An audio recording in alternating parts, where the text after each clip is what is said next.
Wellbeing Toolkit is the start of a conversation. It gets the school community to focus on its most important piece, its social capital.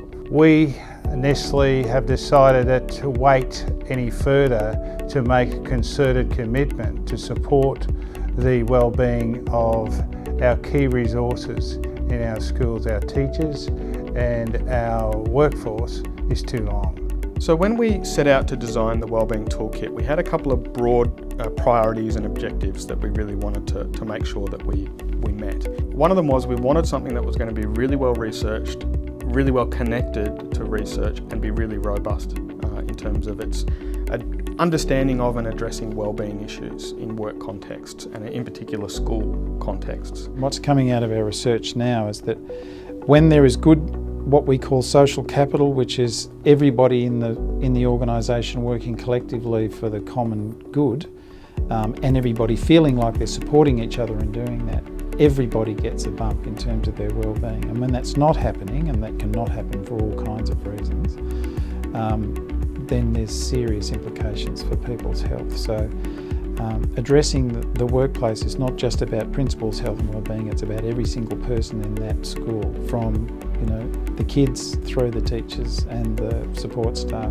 The second priority was we wanted to make sure this was something that catered to both group level wellbeing and individual wellbeing. So we wanted to make sure that the whole school could embrace wellbeing as a team, but also individuals could have access to the sorts of things that would help them explore and take action about their own wellbeing. The third real big priority was that it needed to be really accessible, that it wasn't going to impose itself on the time that schools have to do any sort of development in this space. So we also set out to make sure that we built some sort of practical but really robust evaluation tool that could be used in conjunction with the toolkit.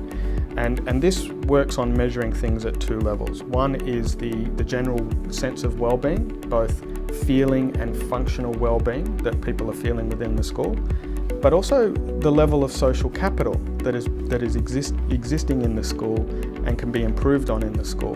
And when we talk about social capital, we're talking about cognitive, structural, vertical, horizontal, bonding-based, bridging-based, linking-based social capital in the school, and the tool really helps uncover some interesting information for the school on that front. The Wellbeing Toolkit is something that is to the heart of what I believe is in terms of a powerful school and educative process.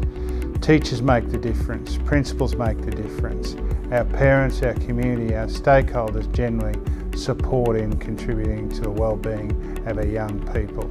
So what does a typical toolkit unit look like? What does a typical session look like? Basically, you should sort of allow for about 1 hour for one of these sessions, and it will work through the following sequence. First of all, you'll have a 20-minute or so high-quality video tutorial from our organisational psychologist who has worked with wellbeing programs globally in multiple sectors. And she's going to present some really interesting research, science and sort of tools and recommendations around various aspects of wellbeing. Following the video tutorial, there's a space for some peer discussion around how they're reacting to and understanding that video and what they think they might start thinking about doing in response to it. And then we move the conversation into more of the social capital building, which is how do we bond, how do we bridge in ways that are going to build the social capital within our team. And that's pretty much a snapshot of what a typical session will look like. Now, following that, the Learning Portal has a beautiful range of recommendations, tools and resources that individuals can start to explore in order to find out what's going to work for them and what they'd like to try out in terms of addressing their own wellbeing. The other thing we really set out to do with the toolkit was provide what we call linking resources. Now, when you look at social capital in teams, the linking element is how do you build more trust within the vertical in the social capital dimension in your school. And so we've provided, now these don't have to be addressed in the toolkit sessions themselves, but we've provided them for school leadership teams to look at, right, here's some practical things we could start thinking about to build a better sense of trust and norms of behaviour within our school team that are going to build more social capital, which research shows facilitates better wellbeing. What I would challenge you to do is embrace this, because we know that relationships are the fundamental piece to very healthy school cultures, to healthy school communities, indeed productive and quality learning experiences for our children.